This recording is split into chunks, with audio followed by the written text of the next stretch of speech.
¿Aceptarías una casa que todo un pueblo cree maldita si esa fuera la única forma de que tus hijos no durmieran a la intemperie, con el hambre mordiéndoles el estómago y el frío de la noche, metiéndose hasta los huesos?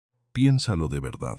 No como una historia ajena, no como una leyenda que se oye de lejos, sino como una decisión tuya. Porque hay momentos en que el destino no llega con alivio, sino con una puerta caída, un patio invadido por la maleza y un silencio tan viejo da miedo respirarlo. Y fue precisamente allí, en una hacienda que nadie quería mirar, donde una viuda encontró bajo el suelo algo que cambiaría para siempre su vida. Y también el destino de toda una comunidad de Oaxaca. Esta historia ocurrió en 1952, entre cerros secos, viento terco y campos de maguey castigados por el sol. Y aunque con el tiempo muchos la contarían como si hubiera empezado con un lamento en la noche o con una sombra recorriendo corredores vacíos, la verdad es otra. Todo comenzó con algo más duro que cualquier espanto: la soledad, el hambre, el dolor callado de una mujer joven obligada a elegir entre la superstición del pueblo y la necesidad de salvar a sus hijos. Empezó con una madre mirando a dos niños pequeños y entendiendo, con una claridad cruel, que el coraje a veces no se siente como valentía. A veces se siente como desesperación pura. Antes de seguir, déjame hacerte una pregunta muy simple, pero muy honda. ¿Cuál ha sido la decisión más difícil que has tomado por tu familia? Si quieres, cuéntamelo en los comentarios.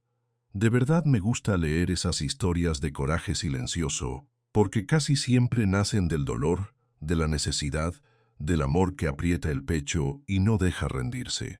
Y si te conmueven los relatos donde los secretos quedan enterrados durante años hasta que una persona humilde los saca a la luz, puedes suscribirte. Porque lo que esta mujer halló bajo aquella tierra no fue cualquier cosa. Fue una verdad. Y las verdades, cuando por fin respiran, hacen temblar incluso al pueblo más acostumbrado a callar. El sol caía a plomo aquella tarde de agosto sobre Santa Cruz del Viento, una pequeña comunidad de Oaxaca anclada entre terrenos áridos y lomas resecas, donde el polvo parecía vivir en el aire y posarse sobre todo, los techos de adobe, los huipiles descoloridos, las pencas de maguey, la piel de la gente. Con cada ráfaga, la tierra se levantaba fina y áspera, se pegaba en los tobillos, en las pestañas, en la garganta. Y por ese camino de terracería avanzaba Xochitl Ramírez, de apenas 25 años, con el paso lento de quien ya no camina por esperanza, sino por obligación. Llevaba a Mateo en brazos, un niño de 3 años rendido por el calor, con la mejilla pegada al hombro de su madre y las manos pequeñas aferradas a su huipil. A su lado venía Helio, de 7, agarrado a la falda raída de Xochitl con esa fuerza seria que a veces tienen los niños cuando entienden más de lo que deberían. Sus ojos grandes miraban todo, miraban el polvo, las casas, las caras, el silencio de la gente. Y en esa mirada ya había algo que dolía ver, demasiada tristeza para tan pocos años. Xochitl era todavía joven, sí, pero la vida no siempre respeta la edad. El cansancio le había marcado el rostro con una dureza prematura. Tenía los labios resecos, la piel morena curtida por el sol, el cabello negro trenzado a la prisa, con mechones sueltos pegados al cuello por el sudor. Su huipil, bordado en otros tiempos con colores vivos, estaba ya deslavado y remendado varias veces. Iba descalza. Los pies, agrietados y cubiertos de tierra, conocían de memoria cada piedra del sendero. No caminaba como quien vuelve a casa. Caminaba como quien intenta no romperse delante de sus hijos. Y eso también pesa. Hacía solo 6 meses que su esposo Miguel había desaparecido. Se había ido al norte, como tantos otros hombres del pueblo, con la promesa de ganar dinero, regresar y construir una casa de verdad para los suyos. No era un sueño extraño en lugares como Santa Cruz del Viento. Era casi una ruta repetida. El hombre se iba, la mujer esperaba, el pueblo murmuraba, y todos ponían la mirada en un mañana que quizá nunca llegaba. Miguel partió con esa mezcla de vergüenza y esperanza con la que se van los que ya no encuentran modo de sostener a su familia en tierra seca. Al principio sí hubo noticias. Llegaban cartas breves, cansadas, manchadas por el viaje y por las manos. En ellas Miguel decía poco, pero alcanzaba para mantener viva la espera. A veces mandaba algo de dinero, apenas lo suficiente para comprar maíz, frijol y lo más urgente. Xochitl guardaba esas cartas como si fueran una prueba de que el sacrificio tenía sentido, como si en esos papeles doblados estuviera la promesa de que el dolor no iba a ser para siempre. Las leía una y otra vez. Las tocaba. Las acercaba al pecho. Porque cuando una mujer está sola, a veces un pedazo de papel se vuelve compañía. Pero una mañana las cartas dejaron de llegar. Y después vino el silencio. Primero fue un silencio que todavía permitía excusas. Tal vez se retrasó el correo. Tal vez Miguel cambió de lugar. Tal vez estaba enfermo. Tal vez estaba trabajando tanto que no podía escribir. Luego el silencio se volvió más pesado, más frío, más difícil de sostener con ilusiones. Pasaron las semanas, después los meses. En Santa Cruz del Viento comenzaron los rumores porque en los pueblos pequeños el vacío casi nunca permanece vacío. Enseguida alguien lo llena con miedo, con versiones, con susurros. Unos decían que la migra lo había atrapado. Otros hablaban del desierto, de los coyotes, de hombres abandonados bajo un sol que no perdona. Nadie sabía nada con certeza. Nadie trajo una noticia limpia. Nadie pudo decirle a Xochitl: esto fue lo que pasó. Y esa era la herida verdadera. No hubo cuerpo, no hubo funeral, no hubo tumba donde llorarle, no hubo una cruz clavada en la tierra para hablarle bajito cuando la pena apretara demasiado. Solo quedó una ausencia abierta, una pregunta sin respuesta, un lugar vacío en la mesa y otro en el pecho. Elio preguntaba poco, pero observaba mucho. Mateo aún era demasiado pequeño para entender lo que faltaba, aunque ya reconocía en la voz de su madre esa tristeza baja que se instala en la casa como una sombra. Xochitl siguió adelante como pudo, con un dolor suspendido que no dejaba cerrar la herida, pero tampoco le permitía entregarse al llanto por completo. Eso desgasta de una forma cruel, porque cuando hay una muerte, al menos queda el duelo, pero cuando solo hay silencio, lo que queda es una espera enferma, una esperanza rota a medias, un destino que no termina de mostrarse. Y ella, además, estaba sola, completamente sola. Sus padres habían muerto años antes, durante una epidemia de tifoidea que se llevó varias vidas en el pueblo. Miguel era hijo único, y su madre también había fallecido. No había hermanos que la recibieran, ni tíos que se hicieran cargo, ni una casa de familia a la cual volver con dos niños pequeños. No tenía tierras a su nombre, no tenía ahorros, no tenía amparo. En un lugar como ese, una mujer sin marido y sin bienes quedaba apenas sostenida por la compasión ajena. Y la compasión, cuando hay mala cosecha y miedo, suele durar muy poco. La pobreza de Xochitl no era una idea, era concreta, era la olla de barro medio vacía, era el maíz contado, era la ropa remendada de sus hijos, era el cansancio de pensar cada mañana cómo estirar lo poco que quedaba. En Santa Cruz del Viento la vida dependía de la tierra, del trabajo y también del permiso tácito de los hombres que controlaban ambas cosas. Sin Miguel, ella no era vista como una mujer que luchaba, sino como una carga a punto de caer sobre alguien más. Así de duro. 3 horas después de que en el pueblo empezara a correrse la voz de que Miguel ya no volvería, mandaron llamar a Xochitl a la casa grande de don Genaro. Y desde el momento en que oyó su nombre, supo que nada bueno la esperaba. Porque don Genaro no era solo un hombre con dinero, era el cacique de Santa Cruz del Viento. Dueño de la mayoría de las tierras, de la única tienda de abastos y en buena medida del miedo ajeno. La gente le debía maíz, favores, jornadas, silencio. Y en los pueblos donde un solo hombre concentra tanto poder, hasta la lástima aprende a bajar la mirada. La casa grande era la única construcción de 2 pisos en todo el poblado. Desde afuera imponía por tamaño. Desde adentro por la forma en que hacía sentir pequeña a la gente. Cuando Xochitl cruzó la puerta con Mateo en brazos y Elio pegado a su costado, notó enseguida que hasta el aire parecía distinto allí. Más fresco, sí, por las paredes gruesas, pero también más seco en lo humano, como si la sombra de ese lugar no diera alivio, sino obediencia. Don Genaro estaba sentado en un sillón de cuero, bebiendo mezcal, sin prisa, sin levantarse, como si la miseria de los demás fuera apenas otra tarea del día. Tardó en mirarla, y cuando por fin lo hizo, no vio a una joven agotada ni a una madre desesperada. Vio una deuda. Xochitl habló con la voz temblorosa, pero todavía firme. Le recordó que Miguel se había ido buscando una vida mejor para ellos, que el poco dinero que había mandado se gastaba en esa misma tienda, que ella estaba dispuesta a trabajar. Limpiar, moler nixtamal, cargar agua, hacer lo que hiciera falta. No pidió comodidad, no pidió regalo, pidió tiempo, pidió un techo para sus hijos, pidió, en el fondo, que la vieran como ser humano. Pero don Genaro no era hombre de mirar el dolor si no le dejaba ganancia. La escuchó sin cambiar el gesto, con una frialdad que humillaba más que un insulto. Luego soltó la sentencia. Miguel le debía dinero. La cuenta en la tienda era larga. La casa donde vivían, dijo, le pertenecía a él. Y esa casa ya estaba destinada para otra familia. Una familia con un hombre que sí pudiera trabajar las tierras así, sin rodeos, sin vergüenza. Xochitl sintió que el suelo se le abría bajo los pies. Intentó explicarle otra vez. Le suplicó unos días más.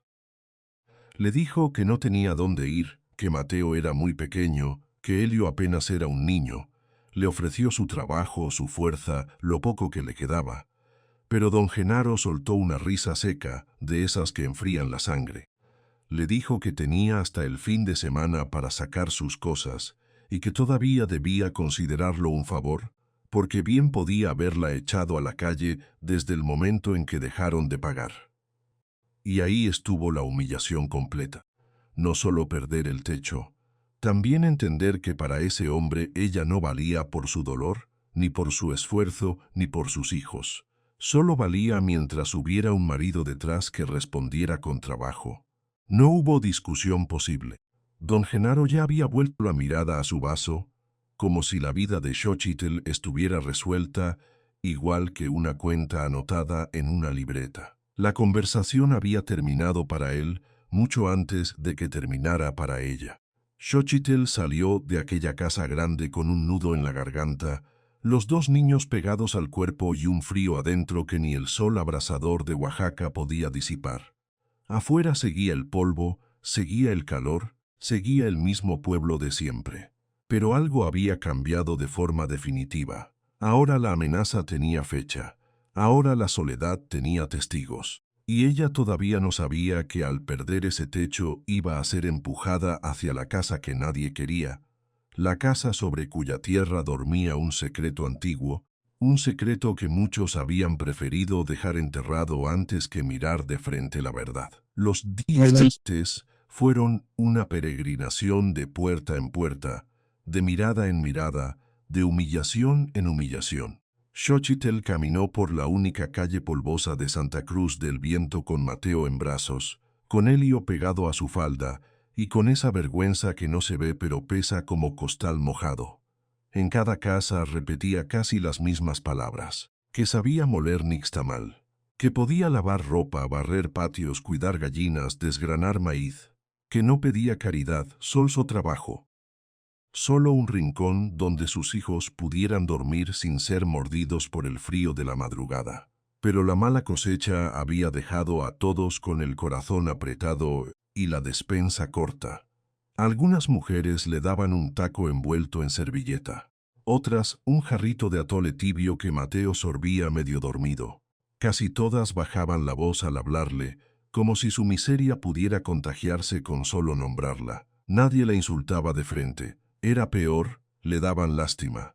Y la lástima, cuando una ya está rota, puede doler más que el desprecio. Había hombres que ni siquiera abrían por completo la puerta. Asomaban medio rostro, Miraban hacia la calle para asegurarse de que nadie los viera hablando con la mujer desalojada por don Genaro, y negaban con la cabeza antes de que ella terminara de pedir. No era solo hambre. Era miedo. Miedo a contrariar al cacique que les fiaba el maíz, que les compraba la cosecha, que decidía a quién dejaba respirar un poco y a quién terminaba de hundir. Xochitl lo entendió muy pronto. Su soledad ya no venía solo de la ausencia de Miguel. Ahora tenía forma de silencio ajeno, de puertas entornadas, de susurros que se apagaban cuando pasaba. Algunas vecinas la observaban desde el quicio con compasión sincera, sí, pero una compasión cobarde, vencida de antemano. Le daban de comer a los niños y enseguida miraban hacia la casa grande, como si hasta el aire pudiera llevarle el chisme a don Genaro. El fin de semana cayó sobre ella como una piedra. No tuvo más remedio que sacar sus pocas cosas de la casita que había ocupado con Miguel. Una estera, 2 zarapes gastados, la olla de barro, algo de ropa remendada. Nada más. Toda una vida reducida a un pequeño montón junto al camino. Elio no lloró. Eso fue lo más triste. Solo apretó la mandíbula y miró a su madre como si intentara adivinar si todavía quedaba un lugar seguro en el mundo. Se sentó bajo la sombra pobre de un pirul, a la orilla del pueblo, con Mateo dormido en el regazo y la espalda ardiéndole por el sol de agosto. El polvo le había blanqueado los pies descalzos. El aire olía a tierra seca y cansancio. Por un momento, uno breve pero peligroso, sintió que ya no podía más. Que tal vez el destino se había cerrado para ella, que tal vez la intemperie iba a tragárselos a los tres sin hacer ruido, como se traga el monte a los animales flacos. Fue entonces cuando oyó el crujido de unas sandalias sobre la tierra. Doña Elodia se acercó despacio, como si llevara todo el tiempo del mundo encima. Era una anciana pequeña, de rostro surcado y ojos oscuros, de esos ojos que parecían haber visto demasiadas cosas y callado todavía más. En el pueblo la respetaban y la temían a partes iguales. Curaba empachos, acomodaba huesos, ayudaba a nacer a los niños y acompañaba a morir a los viejos. No hablaba de más, y cuando hablaba, la gente escuchaba. Sin hacer preguntas, le tendió a Xochitl un trozo de panela y un jarro con agua fresca. La joven lo recibió con manos temblorosas. El agua le supo a alivio y a vergüenza, las dos cosas juntas. Doña Elodia se sentó a su lado bajo el pirul, mirando hacia los cerros secos del horizonte. El coyote acorrala a la oveja, hija, dijo con su voz áspera. Pero hasta la oveja más mansa aprende a buscar refugio donde nadie quiere subir. Xochitl levantó la vista. Tenía los ojos opacos de tanto aguantar. Le preguntó, casi sin fuerza, ¿qué refugio podía quedarle ya si en el pueblo nadie la quería con sus hijos? La anciana tardó un instante en responder. Luego alzó apenas la barbilla y señaló hacia una colina distante, donde la silueta rota de una construcción vieja se recortaba contra la luz anaranjada de la tarde. Allá arriba está la hacienda de los Montejo. Xochitl siguió la dirección del dedo huesudo y vio las ruinas. Desde lejos parecían una sombra más entre el matorral y la piedra. Un lugar olvidado, un lugar rechazado, un lugar quizás donde nadie iría a echarla porque nadie se atrevía a quedarse. Doña Elodia notó el brillo débil de esperanza que asomó en el rostro de la muchacha y se persignó con un gesto rápido, casi involuntario. Le explicó que la hacienda llevaba abandonada desde los tiempos de la Revolución. Dijo el nombre de doña Inés de Montejo con ese tono que se usa para los muertos que no descansan del todo en la memoria del pueblo. Una mujer rica, orgullosa, dueña de tierras y de paredes gruesas, de esas que parecían hechas para durar más que los hombres. Pero nada dura cuando entra la violencia. Según contaban los viejos, durante los años revueltos los zapatistas llegaron por la región. Hubo saqueo, hubo miedo, hubo sangre. El esposo de doña Inés murió en aquel desorden y en medio del espanto desapareció también su hijo pequeño. Nadie supo nunca si el niño cayó al río, si alguien se lo llevó o si el caos simplemente se lo tragó. Lo cierto era que no volvió.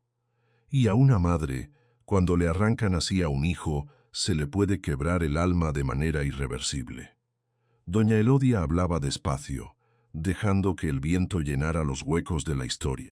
Contó que doña Inés empezó a vagar por los campos de maguey llamando al niño, buscándolo entre la cañada y las grietas del terreno, como si todavía pudiera oírlo responder. La encontraron tiempo después sin vida, al pie de una hondonada. Desde entonces, aseguraba la gente, en las noches de viento se escuchaba un lamento que subía desde la cañada y se enredaba entre los muros de la hacienda. Un lamento de madre, un llamado sin respuesta. Y como pasa tantas veces en los pueblos, el dolor se volvió leyenda y la leyenda se volvió miedo. Decían que la hacienda traía la sal, que secaba las cosechas, que enfermaba a los niños, que cualquier familia que pretendiera habitarla terminaría marcada por la desgracia. Nadie quiso volver a poner un petate bajo ese techo. Durante más de 40 años, el lugar quedó solo, comido por la maleza, por el polvo y por la superstición. Xochitl sintió que se le erizaba la piel pese al calor. Miró a Helio, que escuchaba inmóvil, y a Mateo, todavía rendido en su falda. Pensó en la oscuridad de una hacienda vacía, en el lamento de una mujer loca de dolor, en las noches largas entre ruinas. Pero luego pensó en algo peor, en ver a sus hijos dormir sobre la tierra, sin paredes, sin agua, sin amparo, en el hambre, en la intemperie, en esa muerte lenta y vulgar que no hace ruido y que nadie recuerda. ¿Qué era el fantasma de una mujer triste frente al fantasma real del hambre? La pregunta se le quedó adentro como una verdad amarga, porque el miedo, cuando una es madre, cambia de tamaño. Hay terrores que se vuelven pequeños al lado del llanto de un hijo con el estómago vacío. Hay supersticiones que pierden fuerza cuando la necesidad aprieta el cuello. Y Xochitl, aunque estaba cansada, aunque estaba sola, aunque el dolor le había ido limando la voz y las fuerzas, todavía tenía coraje. Coraje de esa clase silenciosa que no hace discursos. Coraje de mujer arrinconada. Doña Elodia no intentó convencerla ni detenerla. Solo le dijo que si subía a la colina, lo hiciera con respeto, que no se burlara de lo que no entendía, que a veces los lugares guardan más memoria que los hombres, y luego se quedó callada, como si supiera algo más y todavía no fuera momento de decirlo. La tarde empezó a inclinarse hacia el cobre del atardecer. El pueblo seguía con su vida, ajeno y vigilante al mismo tiempo. Xochitl se puso de pie con dificultad. Acomodó a Mateo en los brazos, recogió la estera, los zarapes, la olla de barro. Helio levantó lo que pudo sin quejarse. No hubo despedidas. Nadie salió a detenerla. Apenas alguna mujer miró desde lejos y se persignó, convencida de que aquella viuda caminaba con sus hijos hacia una maldición. Y aún así, caminó. La senda que llevaba a la hacienda apenas se distinguía entre la maleza y las chumberas. Cada paso costaba. Las espinas asomaban desde los bordes del camino como dedos torcidos. El sol descendente encendía el cielo con colores duros, naranjas y rojos, y la sombra de la colina parecía alargarse para recibirlos. El viento soplaba entre los matorrales con un murmullo extraño, no exactamente humano, no del todo inocente. Helio apretó la mano de su madre. «Tengo miedo, mamá», susurró. Xochitl se agachó cuanto pudo, lo miró a los ojos y le acarició el cabello sudado. Le dijo que era solo una casa vieja. Una casa triste, sí, pero una casa al fin. Le prometió que le quitarían el polvo, que le harían fuego, que la llenarían de vida otra vez. No sabía si lo decía para consolar al niño o para sostenerse ella misma. Cuando por fin llegaron arriba, la hacienda de los Montejos se levantó ante ellos como un animal herido. El arco de piedra seguía en pie, torcido pero terco. Más allá, el patio estaba invadido por hierbas altas y ramas secas. Parte del edificio principal se había venido abajo hacía tiempo. Había muros abiertos al cielo, tejas rotas, ventanas sin marco. El lugar olía a humedad encerrada, a madera podrida, a flores marchitas de un jardín que ya nadie cuidaba. Un par de murciélagos salió disparado al sentirlos entrar, y Mateo despertó lloriqueando contra el hombro de su madre. Xochitl se quedó quieta unos segundos, respirando hondo. La hacienda no parecía en el sentido de los cuentos. Parecía peor.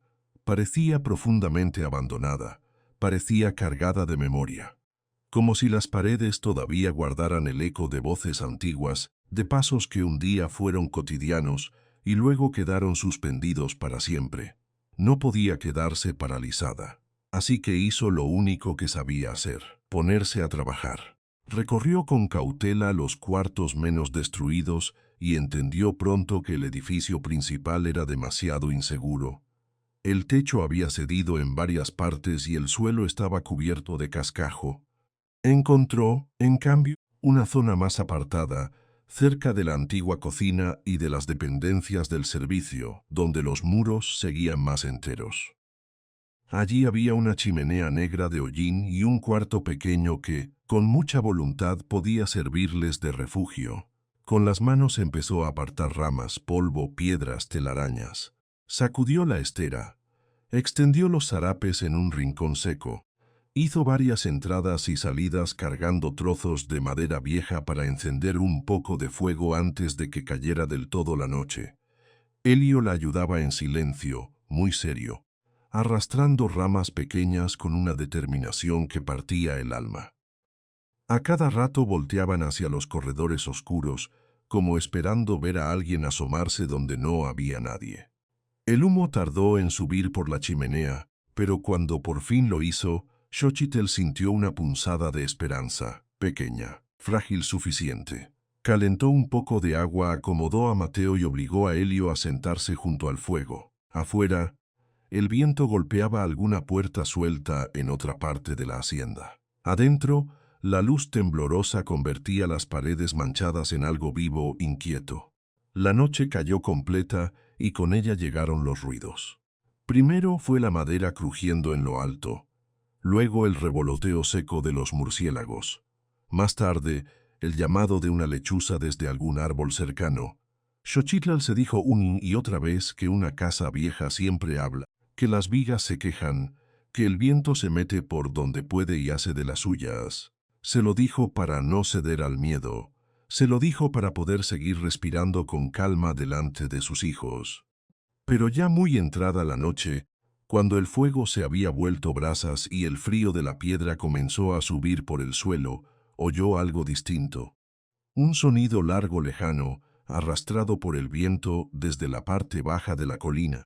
Podía haber sido aire colándose por una grieta, podía haber sido un animal en la cañada, podía haber sido también ese lamento del que hablaban en el pueblo. Xochitl no se movió. Solo abrazó a Mateo con más fuerza y estiró el brazo libre hasta tocar la espalda de Elio, que fingía dormir pero temblaba despierto. Miró la oscuridad del cuarto, luego la boca negra de la chimenea, y murmuró una plegaria a la Virgen de la Soledad.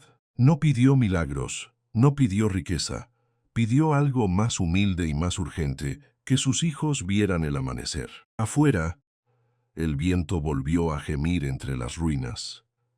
Y en esa primera noche dentro de la casa que nadie quería, Xochitl comprendió que el hambre la había llevado hasta allí, pero que no sería solo el hambre lo que tendría que enfrentar. Los días siguientes no trajeron alivio, trajeron costumbre, y a veces la costumbre duele más que el primer golpe. Xochitl aprendió a despertar antes de que aclarara, cuando el aire todavía conservaba un poco de frescura y la hacienda parecía menos hostil. Se echaba el rebozo sobre los hombros, se acomodaba a Mateo medio dormido, le pedía a Elio que no se apartara de ella, y emprendía el camino hacia el río con los cántaros balanceándose en el madero. Eran 2 kilómetros de ida y 2 de vuelta, 2 veces al día. El sendero bajaba entre piedras, espinas y tierra reseca, y cuando regresaba con el peso del agua clavándose en la espalda, sentía que el cuerpo entero le latía como una llaga. Pero volvía, siempre volvía, porque en aquella casa que nadie quería, el agua no aparecía sola. El fuego no se encendía solo, el hambre no esperaba. Con el maíz que lograba comprar, hacía atole ralo por las mañanas. Luego molía nixtamal en el metate hasta que los brazos le temblaban y las palmas se le ponían ásperas. abiertas en pequeñas grietas. Lavaba la ropa en las piedras del río, restregando hasta que los nudillos le sangraban y el agua le mordía la piel. Recogía leña en los alrededores de la colina, la amarraba en haces torcidos y a veces la vendía por unas monedas que apenas alcanzaban para un poco de frijol. Todo lo que ganaba se iba en seguir respirando un día más. Nada sobraba, ni maíz, ni fuerzas, ni esperanza, y aún así, delante de sus hijos, trataba de sostener la espalda recta. El estigma de la hacienda empezó a pegarse a su nombre como polvo húmedo. Cuando bajaba al pueblo, algunas mujeres se persignaban al verla pasar. Otras bajaban la voz, como si su sola cercanía pudiera contagiar desgracia. Los niños dejaron de acercarse a Elio. Si el pequeño daba un paso hacia ellos en la plaza, se apartaban con brusquedad, arrastrados por los regaños de sus madres. Elio no preguntaba por qué, eso era lo más triste. A sus 7 años ya entendía demasiado. Solo apretaba la mandíbula y volvía a buscar la mano de Xochitl, como si en ese gesto quisiera decirle que todavía estaban juntos, aunque el mundo entero les diera la espalda. Un mediodía, mientras esperaba su turno frente a la tienda de don Genaro, sintió de nuevo esas miradas pesadas clavándosele entre los hombros. El cacique no salió, pero su sombra estaba allí, en la libreta de deudas, en el mostrador, en el silencio temeroso de los otros. Xochitl pidió maíz y un poco de frijol con voz baja, contando las monedas una por una. Fue entonces cuando doña Remedios, una mujer de lengua filosa y ojos siempre atentos al tropiezo ajeno, soltó la frase que nadie más se atrevía a decir en voz alta. Que Dios nos ampare de la mujer que se fue a vivir con la Llorona. Hubo un murmullo breve. Nadie la calló. Doña Remedios siguió, mirando más a los demás que a Xochitl. Dicen que desde que esa viuda se metió en la hacienda, el viento viene más feo. Que por eso se secan más rápido los surcos, que por eso lloran los niños en la noche. Y luego clavó los ojos en Mateo, que dormitaba sobre el hombro de su madre. Pobrecitos, a ver si no se los cobra la casa. Xochitl sintió un ardor seco subirle a la garganta, dolor, rabia, vergüenza, todo junto, pero no respondió, no porque le faltara coraje, sino porque había aprendido que una mujer sola no podía desperdiciar fuerzas en cada piedra que le arrojaban. Tomó su costal, ajustó a Mateo, llamó a Elio con una seña de la cabeza y salió de la tienda sin mirar atrás. Solo cuando ya iba por la calle polvosa, con el sol rajándole la nuca, dejó caer una lágrima silenciosa, una sola. Luego se la limpió con el dorso de la mano y siguió caminando. Así pasó casi un mes. La hacienda seguía crujiendo por las noches y gimiendo con el viento, pero Xochitl comenzó a conocer sus respiraciones. El chillido de una viga, el golpe suelto de una teja, el revoloteo áspero de los murciélagos en una esquina alta. El miedo no desapareció, se volvió otra tarea más. Algo que había que cargar junto con el agua, la leña y el cansancio. Y en medio de esa rutina de soledad, dolor y terquedad, algo en ella también cambió. Se le endureció la voz, se le afilaron los silencios, se hizo una coraza, delgada pero firme, para que sus hijos no vieran cuánto temblaba por dentro. Una mañana de cielo blanco, cuando el calor prometía caer temprano, Xochitl decidió reparar una parte del techo de las viejas dependencias donde dormían. Había juntado barro y unas pencas de maguey para tapar las rendijas por donde se metía el sereno. Elio la ayudaba como podía, pasándole pedazos de carrizo y apartando piedras del suelo cerca de los antiguos corrales, mientras Mateo jugaba sentado con un trozo de madera entre el polvo. Fue entonces cuando Elio se quedó quieto. «Mamá», dijo en voz baja, «aquí suena raro». Xochitl apenas volvió el rostro al principio. Pensó que era otra distracción de niño, otro hallazgo pequeño para romper la faena. Pero Elio golpeó de nuevo con una rama la tierra apisonada. Tac, tac. No sonó como tierra maciza, sonó hueco, sordo, distinto, como si debajo hubiera algo esperando desde hacía mucho tiempo. Ella bajó del borde donde estaba trabajando y se acercó. Se agachó con las rodillas entumidas, Apartó con las manos un poco de tierra seca y golpeó también. El sonido volvió a repetirse, hueco, innegable. Entonces miró alrededor sin saber por qué, como si alguien pudiera estar observándola desde los arcos caídos o desde las ventanas vacías de la casa principal. El viento pasó entre los muros rotos con un murmullo largo. Xochitl empezó a escarbar con más cuidado. Primero retiró piedras sueltas. Después tierra endurecida, tierra vieja, tierra removida alguna vez, y luego apisonada de nuevo. Bajo la capa de polvo apareció una superficie de madera podrida. No era grande, apenas una forma rectangular mal disimulada bajo años de abandono. El corazón se le aceleró de tal manera que tuvo que detenerse un instante para respirar. Elio, a su lado, no decía nada. Solo miraba con esos ojos enormes donde ya se mezclaban miedo y curiosidad. Con los dedos encontró una argolla de hierro oxidada casi devorada por la tierra. Tiró de ella una vez, pero la madera no cedió. Volvió a intentarlo, esta vez apoyando el pie y echando el peso del cuerpo hacia atrás. Se oyó un crujido áspero, seco, como un hueso viejo quebrándose. La tabla se abrió apenas, levantando una nube de polvo antiguo que les hizo toser.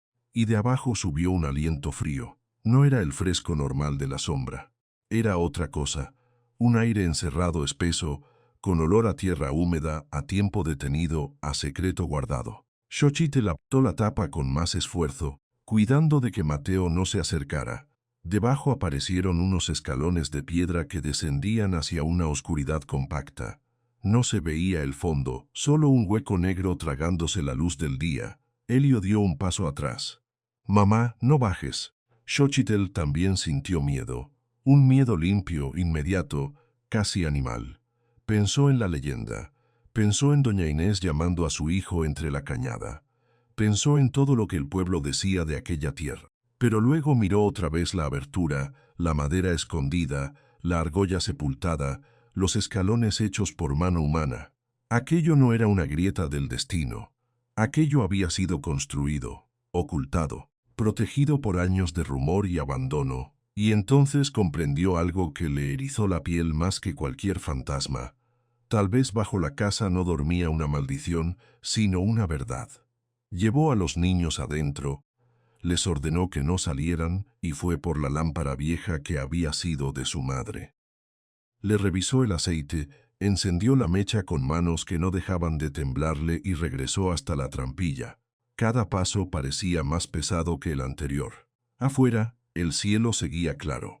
Todo parecía normal. Y sin embargo, frente a esa abertura, Xochitl sintió que el destino entero de su dolor estaba a punto de girar. Se inclinó, alzó la lámpara y empezó a bajar. Los escalones estaban húmedos y resbalosos. La luz temblorosa arrancaba formas incompletas de la oscuridad, trozos de muro, telarañas gruesas, polvo suspendido. El espacio no era profundo, pero sí cerrado, apretado, excavado con intención. Un escondite, un sótano pequeño, de unos 3 metros por lado, con techo abovedado de piedra y un silencio tan viejo que hasta su respiración parecía una falta de respeto. El olor a tierra antigua le llenó el pecho. No olía a muerte reciente ni a podredumbre. Olía a encierro, a objetos que habían esperado décadas sin que nadie los tocara. Xochitl bajó el último peldaño con el corazón golpeándole las costillas. Antes de avanzar, levantó la lámpara en un círculo lento, como quien pide permiso sin darse cuenta. La luz reveló paredes sudadas, rincones cubiertos de telarañas y el piso irregular marcado por huellas antiguas, endurecidas por el tiempo. No eran marcas del azar. Alguien había entrado allí. Alguien había escondido cosas allí abajo con apuro o con miedo. Tal vez con las dos cosas. En el primer rincón distinguió 2 cajas de madera apiladas, vencidas por la humedad pero todavía enteras. Junto a ellas había un bulto envuelto en manta, ya amarillenta, y más allá algo parecido a un pequeño montón de papeles atados con un cordel oscuro. Xochitl no se acercó de golpe. Dio un paso, luego otro. La lámpara le temblaba tanto que las sombras parecían moverse por sí solas en la curva del techo. Por un instante sintió el impulso de salir corriendo, de cerrar la trampilla y fingir que nunca había visto nada. Pero arriba estaban sus hijos. Arriba seguía esperando la misma hambre de siempre. Y si aquel lugar guardaba algo útil, algo peligroso o algo capaz de cambiar su suerte, necesitaba saberlo antes que nadie. Se agachó primero junto al bulto de manta. No lo tocó aún. Miró mejor. Había polvo espeso sobre todo, sí, pero no la clase de abandono ciego que deja una ruina cualquiera. Aquello tenía orden. Un orden torpe, apresurado, como el de alguien que esconde a la carrera lo que no quiere perder. A la derecha, medio cubierto por tierra desprendida, asomaba el borde de un baúl pequeño con herrajes ennegrecidos. Más cerca de la pared vio una botella vacía, un plato roto y en el suelo, casi borradas, unas marcas de cera endurecida. Alguien había bajado con luz. Alguien había trabajado allí abajo durante horas o durante noches enteras. Un escalofrío le recorrió la espalda. La leyenda empezó a cambiar de forma dentro de su cabeza. Quizá el lamento de la hacienda, repetido durante tantos años, no había servido solo para espantar curiosos. Quizá también había protegido ese escondite, ese silencio, eso que todos preferían no nombrar. Xochitl miró hacia arriba, hacia la abertura lejana por donde descendía una franja pobre de claridad, y se sintió más sola que nunca, pero también más despierta. Ya no estaba únicamente refugiándose en una casita mal. Estaba de pie en el centro de un secreto. Con mucho cuidado acercó la lámpara a las cajas. La madera tenía manchas negras de humedad, pero todavía conservaba la forma. En una tapa había restos de letras casi borradas. En otra, clavos doblados como si alguien la hubiera cerrado con prisa. Luego iluminó el atado de papeles. Algunos bordes estaban arrugados, otros se habían pegado entre sí, pero no estaban destruidos. Seguían allí, esperando. Xochitl tragó saliva. Pensó en don Genaro. Pensó en los años de miedo del pueblo. Pensó en doña Elodia persignándose al mencionar a los Montejo, y por primera vez desde que subió a la colina, sintió que el verdadero peligro quizá no andaba penando en el viento.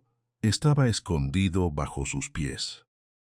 Alargó la mano hacia el primer paquete, respiró hondo y acercó más la lámpara, dispuesta a descubrir, por fin, qué era lo que alguien había querido sepultar en aquella tierra durante tanto tiempo.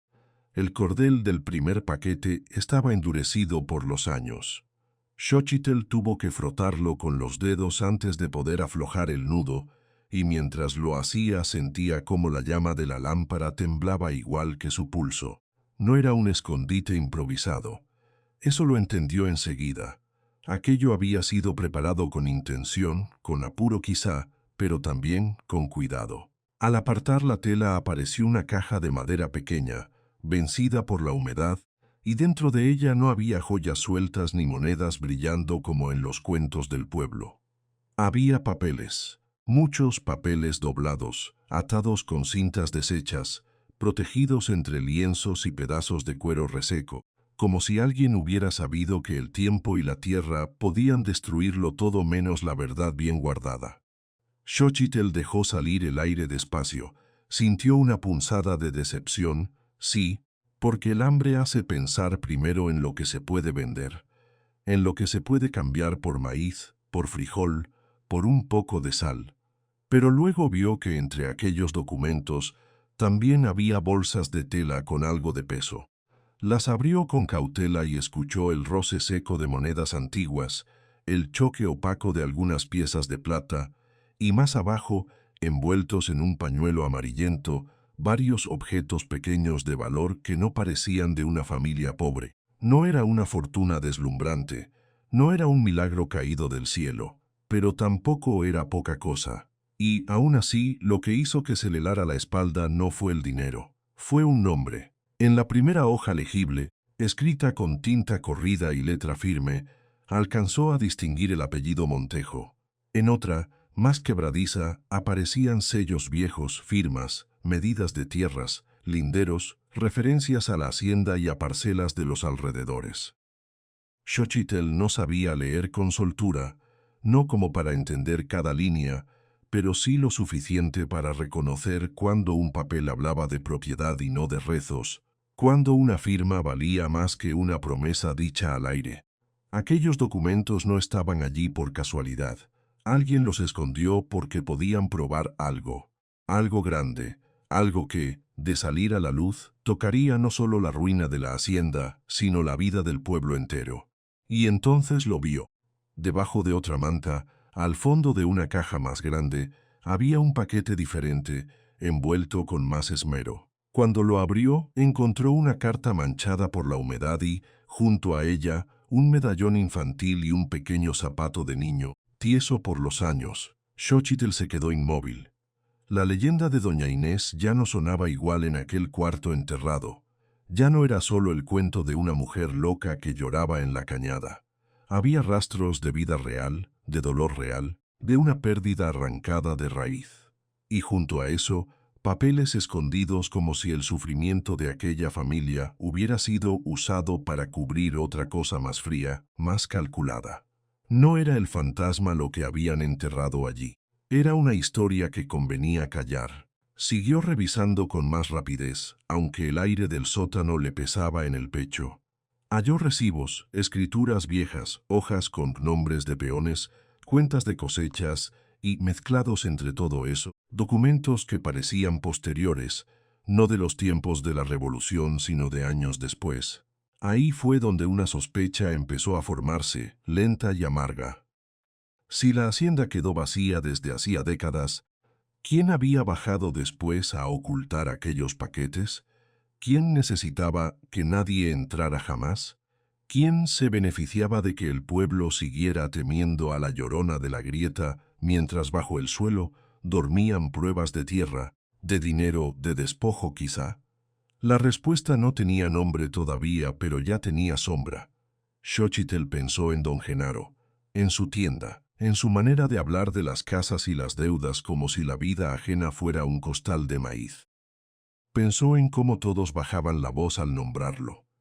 Pensó en la hacienda abandonada durante 40 años y en el miedo repetido de madre en madre, de vecino en vecino, hasta volverse verdad. Y comprendió algo terrible. A veces la superstición no nace sola. A veces alguien la riega, la cuida, la deja crecer, porque le conviene que nadie mire debajo. Subió la vista hacia la boca de la trampilla, donde apenas se veía la claridad de arriba. Mateo dormía en el petate. Elio esperaba. Sus hijos estaban allí, sobre ese secreto, y de pronto el sótano dejó de parecer un hallazgo y se volvió una amenaza. Si aquellos papeles servían para demostrar algo importante, también podían costarle la vida si la persona equivocada descubría que los había encontrado. Guardó de nuevo los documentos con manos apuradas, pero no con torpeza.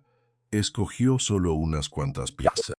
Un par de hojas donde el apellido Montejo y los sellos se distinguían mejor, la carta manchada y uno de los pequeños paquetes con monedas. Lo demás lo volvió a cubrir como estaba, casi con reverencia, y antes de subir cerró los ojos un segundo, tratando de ordenar el miedo. No podía cargarlo todo, no podía contárselo al pueblo, no podía, mucho menos, correr a vender una moneda como si nada. Tenía que pensar. Al salir, Elio la miró con esos ojos grandes que ya sabían demasiado. El niño no preguntó qué había abajo, al menos no de golpe. Solo notó el cambio en el rostro de su madre. Xochitl se arrodilló frente a él y le tomó la cara con ambas manos, manchándole las mejillas de tierra. «Escúchame bien, hijo. Lo que vimos aquí no se le dice a nadie». A Xochitl se le apretó la garganta, menos a él. El niño asintió serio, y ese gesto le rompió un poco más el alma. No era edad para guardar secretos de adultos, para aprender que el silencio también puede ser una forma de defensa. Pero la soledad enseña temprano, el dolor también, y el coraje, cuando no hay otro camino, se vuelve pan de cada día. Esa noche casi no probó bocado. Hizo atole aguado para los niños, acomodó a Mateo junto al fuego apagado y dejó que Elio se durmiera con la cabeza en su regazo. Afuera, El viento arrastraba ramas secas por el patio invadido de hierba y por momentos parecía que alguien caminaba entre los arcos derruidos. Otras noches eso le habría helado la sangre. Esta vez no, esta vez el miedo tenía forma humana. Olor a mezcal, voz de cacique, mano dura sobre papeles ajenos. Pensó en doña Elodia, no porque confiara ciegamente, sino porque la anciana era la única persona en Santa Cruz del Viento que miraba más allá del chisme. La única que parecía entender que detrás de las leyendas siempre hay una herida, y a veces una culpa. Xochitl decidió que al amanecer iría a verla. No le contaría todo, todavía no. Le mostraría una hoja, quizá dos, lo suficiente para saber si se estaba imaginando peligros donde no los había. Lo suficiente para averiguar si aquellos documentos realmente podían cambiar algo en su destino o si solo eran restos viejos condenados a pudrirse en la tierra. Durmió por ratos cortos, sobresaltada. A medianoche creyó oír un golpe seco como madera rozando piedra. Se incorporó de inmediato y sostuvo la lámpara con una mano mientras con la otra buscaba a Mateo a tientas. El silencio volvió enseguida, pero no la calma. Se acercó a la puerta y miró hacia el patio oscuro. Nada, solo la lechuza sobre un muro quebrado y el rumor del aire en los magueyes. Sin embargo, cuando regresó al cuarto, notó algo pequeño que le hizo latir el corazón con violencia. Había tierra fresca junto al borde del petate donde había dejado su falda. Pudo haber sido suya. Pudo haberla arrastrado del corral al subir del sótano. Eso se dijo.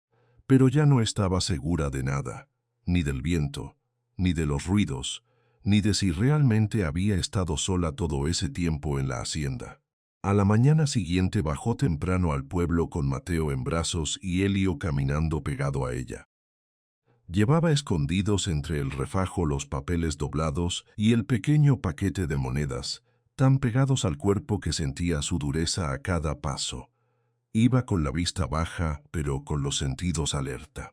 En la plaza notó más de una mirada detenida sobre ella. Unos niños dejaron de jugar cuando pasó. Una mujer se persignó con disimulo. Doña Remedios, junto al puesto de chile seco, la observó de arriba abajo con su habitual gesto de desprecio y murmuró algo al oído de otra comadre. Las dos voltearon hacia la colina. Ya corría algo en el aire. Xochitl siguió de largo, pero antes de llegar a la orilla del pueblo vio a uno de los hombres de don Genaro saliendo de la tienda de abastos. No la llamó, no se acercó, no hizo nada abierto. Solo la miró demasiado tiempo.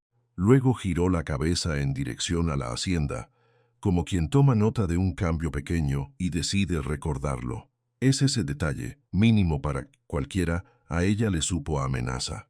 Doña Elodia la recibió bajo la sombra pobre de su ramada. No hizo preguntas al ver la palidez de Xochitl. Le dio asiento, agua y tiempo para respirar.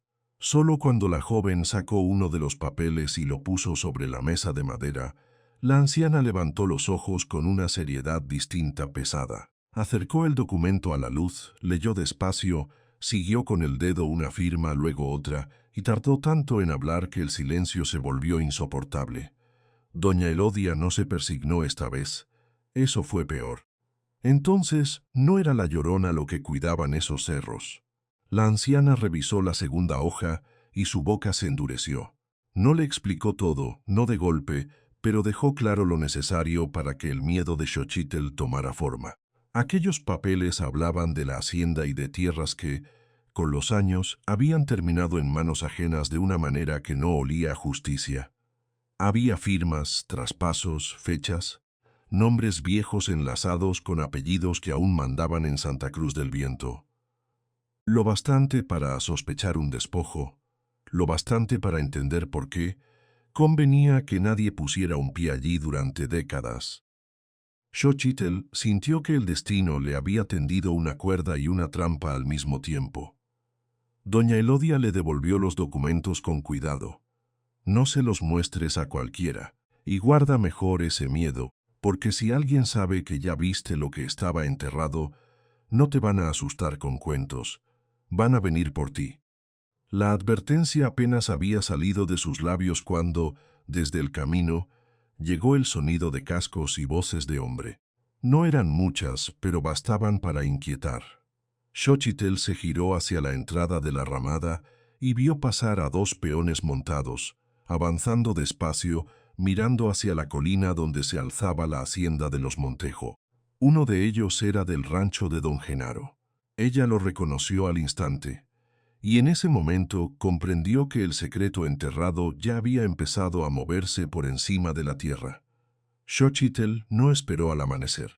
Apenas clareó el cielo de Oaxaca, envolvió los papeles en un rebozo viejo, tomó a Mateo en brazos y llamó a Helio con una voz baja, firme, de esas que usan las madres cuando el miedo ya se volvió decisión.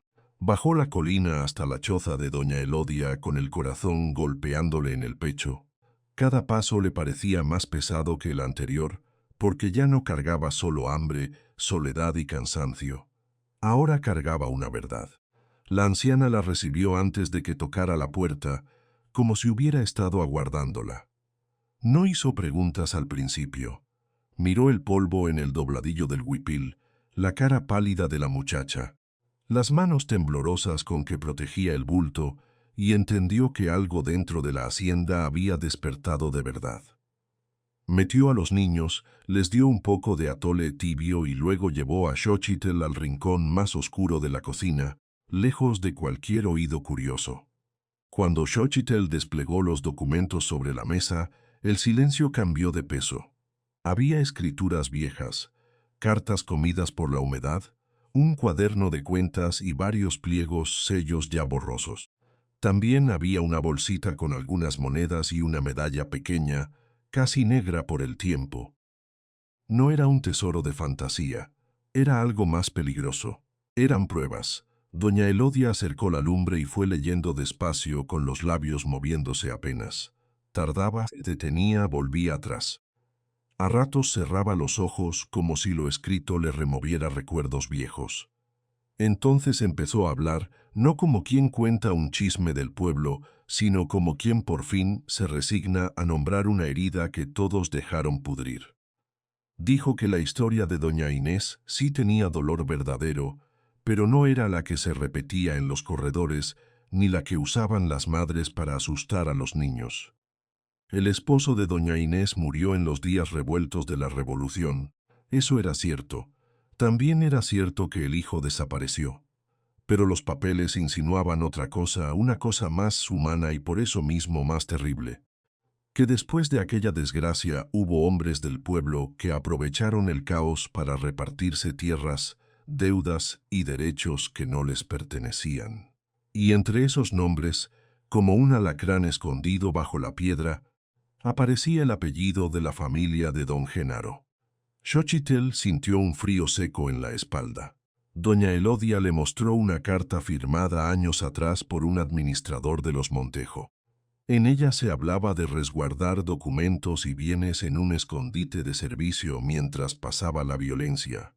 En otra hoja se mencionaba que ciertos linderos, pozos y tierras de labor no podían venderse ni cederse al cacique local porque pertenecían legalmente a la sucesión de la Casa Grande. Y había algo más, recibos y anotaciones que probaban que, con el tiempo, ese resguardo temporal se convirtió en despojo silencioso. La leyenda había hecho el resto.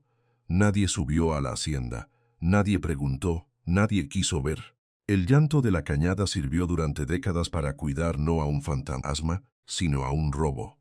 Doña Elodia levantó la vista con una tristeza antigua. Le confesó a Xochitl que de joven oyó murmullos, medias frases, advertencias dichas al pie del comal.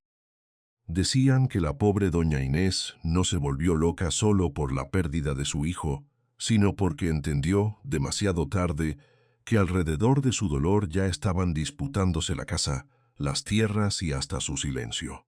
Después apareció muerta junto a la grieta, y al pueblo le resultó más fácil decir que lloraba por las noches que aceptar que hubo manos vivas beneficiándose de su ruina. Xochitl apretó el rebozo entre los dedos. De pronto muchas cosas encajaron. El abandono de la hacienda, el miedo sembrado como semilla mala, la prisa de don Genaro por vigilarla desde que supo que ella seguía allí. No era solo superstición, era interés. Y entonces llegó el golpe más duro. Entre los papeles había un plano sencillo y una nota, donde se nombraban casas de peones y parcelas que, con los años, terminaron bajo el control de la tienda y las deudas del cacique. Doña Elodia no necesitó decirlo completo. Xochitl lo entendió sola. El poder de don Genaro quizá no se había levantado solo con trabajo o dinero. También se había levantado sobre lo que otros enterraron y sobre lo que todos callaron. La anciana fue prudente. Le dijo que guardar esos documentos otra vez tal vez salvaría a sus hijos por unos días. Sacarlos a la luz, en cambio, podía desatar la furia de hombres acostumbrados a mandar. Pero también le dijo algo más. Mirándola de frente, con esa serenidad áspera de las mujeres que han visto demasiado. El destino a veces pone la verdad en manos de quien menos tiene, porque solo quien conoce el dolor sabe cuánto pesa la justicia. Xochitl no respondió enseguida. Oyó a Mateo sorber el atole. Oyó a Helio hacer una pregunta inocente desde el otro cuarto. Oyó el viento en las rendijas y sintió, junto al miedo, una llama distinta. Coraje. Un coraje humilde, terco, nacido no del orgullo sino de la maternidad. Pero el pueblo no les iba a dar tiempo. Aquella misma tarde, cuando regresaba a la hacienda con los niños, vio huellas frescas de caballo en la senda y la puerta del cuarto removida. Alguien había entrado. No habían encontrado el escondite porque Xochitl había vuelto a cubrir la trampilla con tierra y piedras, pero sí revolvieron su estera, sus zarapes, la olla de barro, hasta el poco maíz que guardaba en una esquina. Mateo empezó a llorar al ver el desorden. Helio, pálido, juró que había oído voces de hombres cerca del corral viejo. Xochitl lo creyó. Esa noche no hubo descanso. Cerca de la medianoche, los perros del valle ladraron lejos y después se oyó un golpe seco contra una de las paredes exteriores. Luego otro, como aviso, como amenaza. Xochitl apagó la lumbre, abrazó a sus hijos y se quedó sentada en la oscuridad con la lámpara entre las manos, sin atreverse a dormir. El lamento del viento volvió a colarse por la chimenea negra, pero ahora sonaba distinto. Ya no parecía solo pena, parecía memoria. Al amanecer bajó por agua y sintió las miradas antes de escuchar las palabras. En la plaza, doña Remedios dejó caer su lengua como piedra en pozo.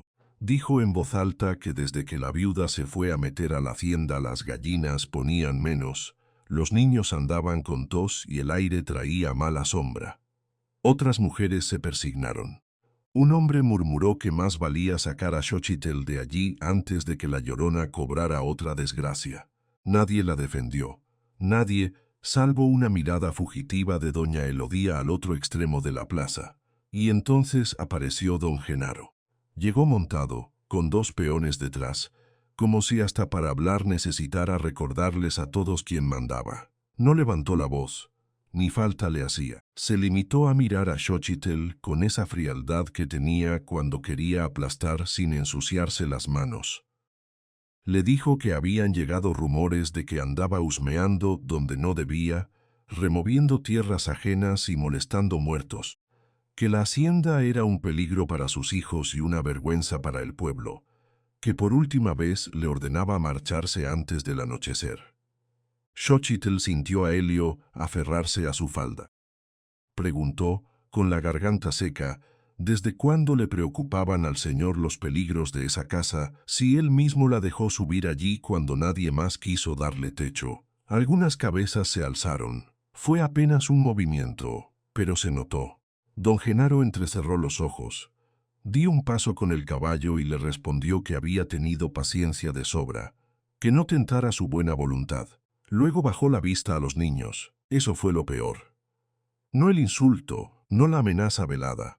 Esa mirada sobre Mateo y Helio, como si fueran piezas débiles con las que podía doblarla. Uno de los peones sonrió apenas, y Xochitl entendió de golpe lo que estaba en juego. Si callaba, quizás sobrevivían un poco más bajo aquel techo. Si hablaba, podía perderlo todo. Pero si callaba para siempre, sus hijos crecerían bajo el mismo miedo con el que habían doblegado a todo el pueblo. Volvió a la hacienda con el pulso desbocado y pasó horas enteras luchando contra sí misma. Escondió los papeles una vez más. Los sacó, los volvió a esconder. Miró a Mateo dormido sobre la estera. Miró a Elio, demasiado despierto para su edad, sentado junto a la puerta como si quisiera cuidar a su madre. Y comprendió que ya no estaba defendiendo solo un cuarto de adobe, una chimenea negra o un poco de maíz. Estaba defendiendo el derecho de sus hijos a no vivir de rodillas. Cuando el sol empezó a caer, vio humo por la parte trasera de la cocina. Corrió afuera y encontró ardiendo un montón de maleza seca junto a la pared. El fuego aún era pequeño, pero demasiado cercano para ser accidente. Xochitl gritó. Elio tomó una cubeta. Entre los tres, con tierra y agua escasa, lograron apagarlo antes de que prendiera el techo remendado. Mateo tosía. El viento empujaba las últimas brazas, y allá abajo en el camino, dos figuras a caballo se alejaban sin prisa. Eso decidió todo. Con la cara tiznada y las manos temblorosas, Xochitl reunió los documentos. Envolvió otra vez las pruebas y bajó la colina en plena tarde rojiza. No fue sola. Doña Elodia salió a su encuentro y caminó junto a ella hasta la plaza. La gente, al verlas, empezó a juntarse por simple costumbre de pueblo, por curiosidad, por miedo, por ese impulso humano de arrimarse cuando presiente que algo importante va a romper el silencio. Don Genaro estaba frente a la tienda. Xochitl se plantó a unos pasos de él. Le temblaban las piernas, sí, pero no retrocedió. Sacó los papeles y dijo en voz alta que la tierra de la hacienda había guardado por años, no una maldición, sino documentos, escrituras, cuentas, cartas, pruebas de que muchas cosas que el pueblo daba por ciertas nunca fueron verdad. Al principio hubo murmullos de incredulidad. Alguien soltó una risa nerviosa. Doña Remedios quiso apagarlo todo con veneno, diciendo que una viuda hambrienta inventa cualquier cosa cuando ya no tiene de dónde agarrarse. Pero doña Elodia tomó uno de los pliegos con sus manos viejas, lo abrió despacio y empezó a leer nombres, linderos, fechas. Leyó el apellido Montejo. Leyó referencias a la sucesión. Leyó anotaciones que tocaban tierras hoy ocupadas y cobradas por otros. Y el aire de la plaza cambió. Se volvió espeso. Ya nadie se reía. Don Genaro intentó arrebatarle los papeles a Xochitl, y ese impulso lo traicionó más que cualquier palabra. Dos hombres del pueblo se interpusieron casi por reflejo, como si algo en ellos hubiera despertado tarde, pero al fin hubiera despertado. Uno dijo que lo justo era llevar esos documentos ante la autoridad municipal del distrito. Otro, con la voz baja, recordó que su padre siempre habló de tratos torcidos después de la revolución. Las mujeres dejaron de persignarse. Algunas miraron a Xochitl de otra manera. No era la loca de la hacienda, no era la viuda salada. Era la mujer que había desenterrado lo que todos, por miedo o conveniencia, dejaron bajo la tierra. Y entonces el supuesto fantasma cambió de rostro en la conciencia del pueblo.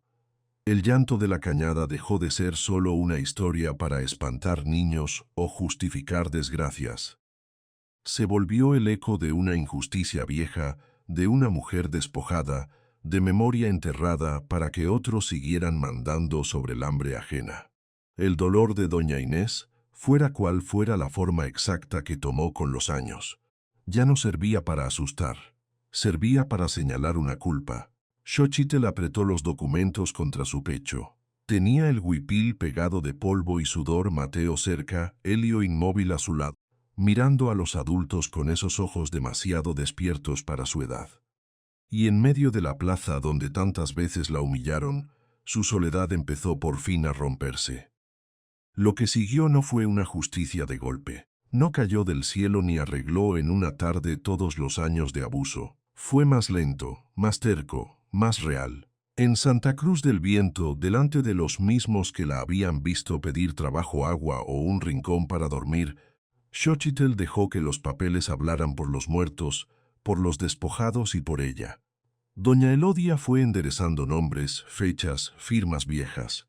Y poco a poco, delante de todos, la leyenda de la casa maldita empezó a deshacerse. Ya nadie pudo fingir que no entendía. Los hombres que siempre bajaban la cabeza cuando don Genaro alzaba la voz se quedaron quietos, mirándolo con una mezcla de temor y vergüenza. Las mujeres que antes murmuraban al paso de la viuda guardaron silencio, un silencio duro. No estaban oyendo el delirio de una mujer sola. Estaban viendo la prueba de un despojo escondido durante décadas para que el miedo siguiera trabajando por los poderosos.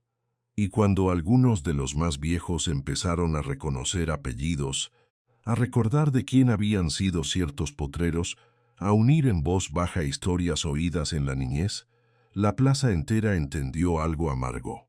La hacienda de los Montejo no había sido durante años una maldición, había sido una herida. Mientras todos repetían cuentos de sombras, bajo el suelo dormían escrituras, cuentas, cartas, y la prueba de que muchas cosas que el pueblo daba por ciertas nunca fueron verdad. Eso dolió. Don Genaro todavía quiso burlarse. Llamó a todo aquello cuentos revueltos por una curandera y una desesperada. Quiso llevar otra vez la conversación al terreno donde siempre ganaba, el desprecio, la costumbre, el miedo. Pero ya no pudo. Había demasiados ojos clavados en él y demasiadas conciencias moviéndose al mismo tiempo.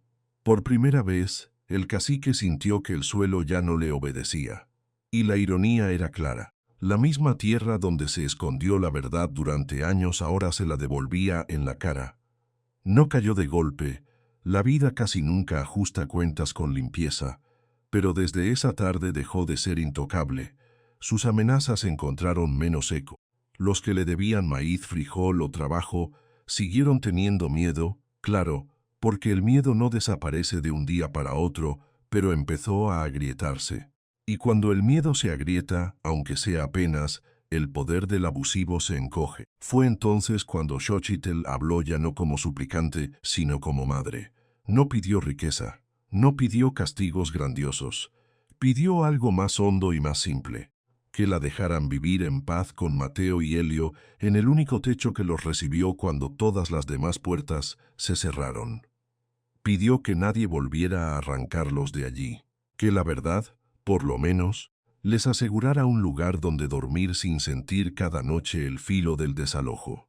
Y esta vez nadie pudo decir que no.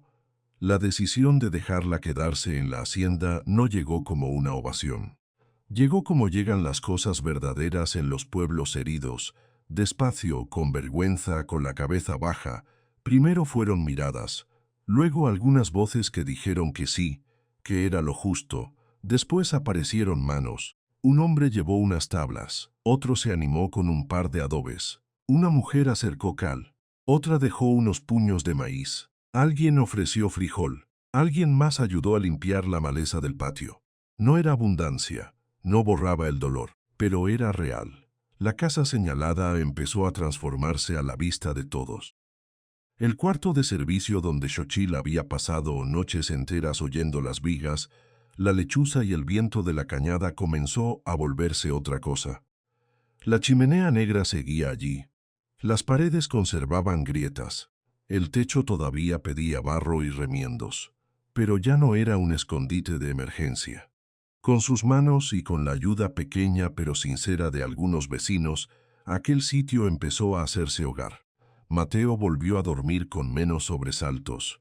Helio, que había aprendido demasiado pronto a callar y a caminar como si en cualquier momento fueran a correrlos otra vez, fue soltando poco a poco el miedo.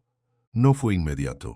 Durante un tiempo todavía volteaba hacia la puerta cuando una rama golpeaba o una sombra cruzaba el corredor. Pero dejó de vivir encogido. Y eso, para una madre que había visto a sus hijos crecer entre hambre, rumor y amenaza, era inmenso. Porque una mujer puede aguantar mucho cuando no tiene elección. Puede cargar agua desde el río, moler nixtamal con las manos abiertas por el trabajo, lavar sobre la piedra hasta sangrar, soportar las miradas en la tienda del mismo hombre que la humilló. Puede, pero ver a sus hijos respirar sin miedo bajo un mismo techo devuelve fuerzas que parecían perdidas. La hacienda también dejó de ser una sombra sobre el pueblo. Durante años había sido la colina que nadie quería subir, el lugar al que se le atribuían malas cosechas, enfermedades, llantos nocturnos y cualquier desgracia que necesitara explicación.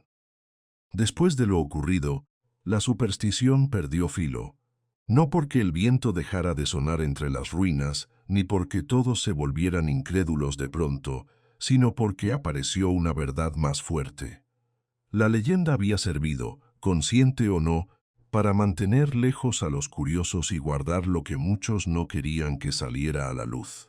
La memoria de doña Inés cambió también. Ya no quedó reducida a la mujer loca del cuento con que se asustaba a los niños. Empezó a ser recordada como una mujer atravesada por el dolor, una madre mezclada por los años con rumor y pena, sí, pero también con una injusticia verdadera. Y eso importa. Cuando un pueblo deja de burlarse de una herida y empieza a nombrarla como herida, algo comienza a sanar, aunque sea despacio. Con el paso de la semana, la gente de Santa Cruz del Viento dejó de persignarse al ver bajar a Xochitl de la colina. Ya no apartaban a los niños de su lado como si cargaran mala suerte. En la plaza comenzaron a llamarla por su nombre. Otras le acercaron una manta gastada, un poco de atole, un saludo limpio que antes le negaban. Parecen cosas pequeñas, y lo son, pero en un lugar donde la soledad pesa casi tanto como el hambre, un gesto así vale mucho. Xochitl no olvidó la crueldad. No podía. Las heridas de la humillación no se borran como el polvo de los pies, pero empezó a sentir algo que hacía mucho no sentía: pertenencia. Ya no era la viuda que todos evitaban. Era una mujer del pueblo otra vez, no por compasión fácil, sino por el coraje con que sostuvo la verdad cuando todos preferían seguir inclinando la cabeza. Y don Genaro siguió allí, pero disminuido. Su caída no fue teatral. No hubo castigo de novela. Hubo algo más seco y quizá más justo. Dejó de imponer la misma obediencia. Su nombre ya no se dijo con la sumisión de antes. El pueblo comenzó a entender que durante años había confundido costumbre con destino, autoridad con derecho, temor con respeto, y cuando esa confusión se rompe, aunque sea un poco, el abuso pierde terreno. Eso también es justicia, justicia sobria, terrenal. En la hacienda las noches siguieron teniendo viento. El cerro no dejó de crujir. A veces la lechuza volvía a posarse cerca del arco de piedra. Alguna viga vieja se quejaba en la oscuridad. Y alguna vez, muy tarde, cuando el aire bajaba por la cañada, todavía podía escucharse un sonido largo, triste, difícil de explicar del todo. Pero Xochitl ya no lo recibía con el mismo espanto. Había entendido algo que le cambió el alma. Muchas veces no son los muertos los que más asustan a los vivos, son las culpas que los vivos esconden en nombre de los muertos. Esa comprensión le dio paz. No una paz perfecta. Miguel seguía siendo una ausencia abierta, una pregunta sin tumba.